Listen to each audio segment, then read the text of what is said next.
Pocos creían en 2009, cuando los datos de nuestra economía empezaron a mostrar síntomas realmente preocupantes tras esa caída de Lehman Brothers, cuando el paro comenzó esa escalada galopante, cuando nuestra economía entró en recesión. Pocos pensaban que podía haber algo peor que esa crisis que nos tocó vivir en el 2009 y que nos ha tocado también vivir en el 2010.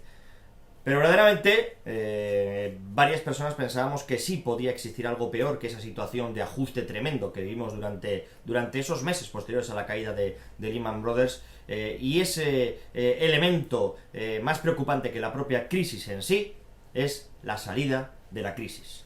La salida de la crisis va a generar más problemas que lo que generó la crisis en sí misma.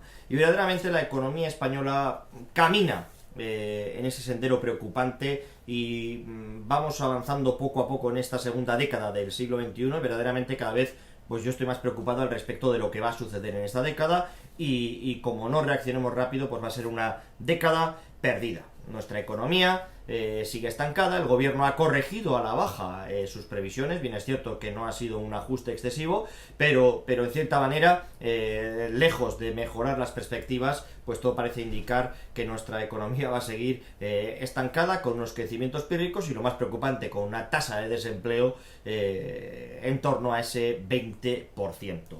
Y todo porque, a pesar de lo que ha llovido y a pesar de lo que nos está cayendo, todavía no hemos sido capaces de introducir ni una sola reforma creíble, ni una sola reforma de calado.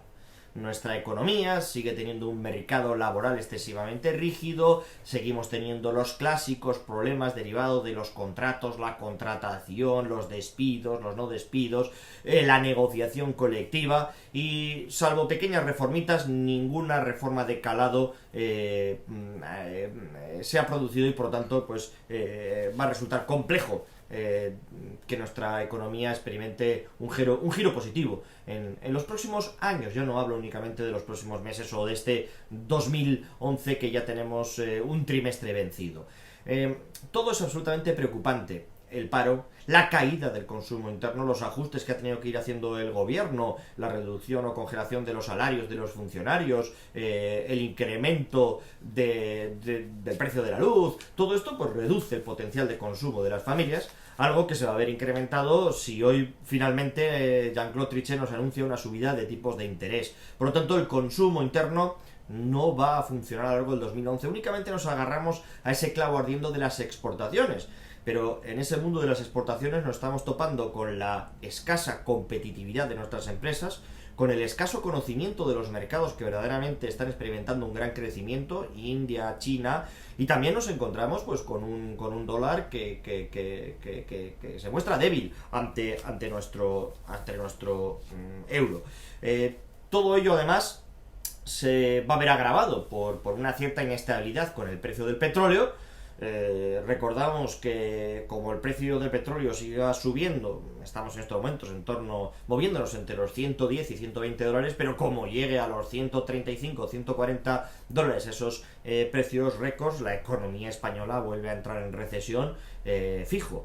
Con independencia de que se alcance esa cifra o no, o se estabilice en torno a los 100 dólares, pues la subida del precio de los carburantes, de la electricidad, de los alimentos, todo eso genera esa problemática que hemos comentado. Por un lado, una reducción del consumo en nuestras familias, y por otro lado, pues probablemente esa escalada de los tipos de interés se haya iniciado ya y haya llegado aquí para quedarse durante un tiempo. Los tipos de interés iniciarán esa moderada subida, pues derivada de las tensiones inflacionarias que podemos vivir y que ya estamos viviendo.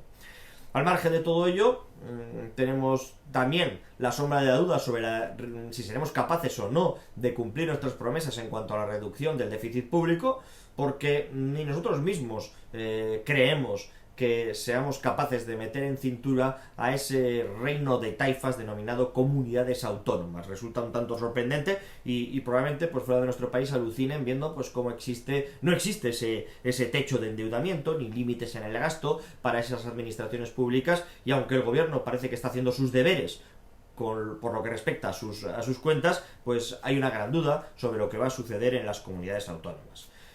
Y finalmente, pues tenemos el verdadero problema de nuestra economía, el que llevamos mucho tiempo diciendo que nadie entra a revelar la verdad y nuestra espada de Damocles continua. El sistema financiero. En mi anterior comentario hablaba de las subprime españolas. Aquí no hemos tenido esas hipotecas subprime mediante la cual se han concedido créditos hipotecarios a personas que no pueden pagar su piso, sino que aquí el verdadero problema son los créditos concedidos a los promotores inmobiliarios. Ya en 2011 podemos decir que las cajas y bancos son la principal inmobiliaria de este país. Se les ha adjudicado en los últimos meses activos inmobiliarios por valor de 41.000 millones de euros, de los cuales 17.000 millones de euros pertenecen al suelo.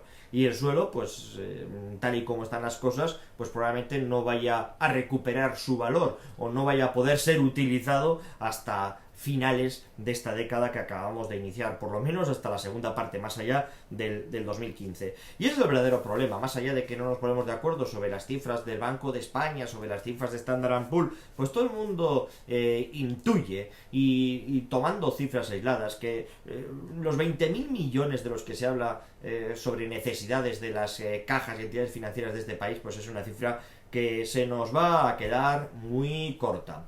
A todo ello, el rescate de Portugal pues también pues genera una cierta preocupación en nuestro sistema financiero, ya que una parte importante de la deuda, sobre todo privada de Portugal, pues está contraída con instituciones financieras españolas. De manera que todo ello pues nos viene a mostrar un panorama pues francamente desolador. Como decía al principio, hay algo mucho peor que la crisis y va a ser la lenta y compleja salida de la crisis.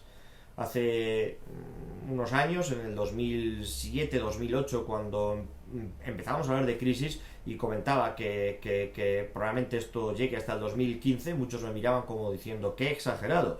En estos momentos ya tengo claro que toda esta salida de la crisis va a llegar más allá del 2015. Hemos perdido el tiempo y consecuentemente tenemos ya el primer lustro de esta década perdido.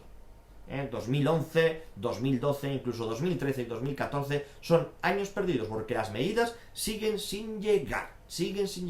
Tenemos problemas de competitividad, problemas de productividad, un mercado de trabajo francamente nefasto, un sistema educativo que no acomete grandes reformas, que no acomete grandes cambios y consecuentemente va a ser difícil poder implantar de verdad un nuevo modelo productivo. Nos hacen falta empresarios que tengan nuevas capacidades y nuestro sistema educativo continúa enquilosado y no ha avanzado lo suficiente como para responder a los retos que tenemos entre manos.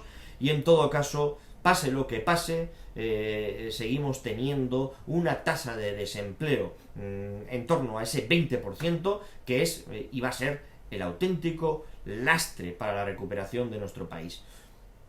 De nuevo, decir que si no acometemos ya reformas profundas y con carácter urgente, probablemente no únicamente hayamos perdido esta primera parte de la segunda década, sino que toda la década sea una década perdida.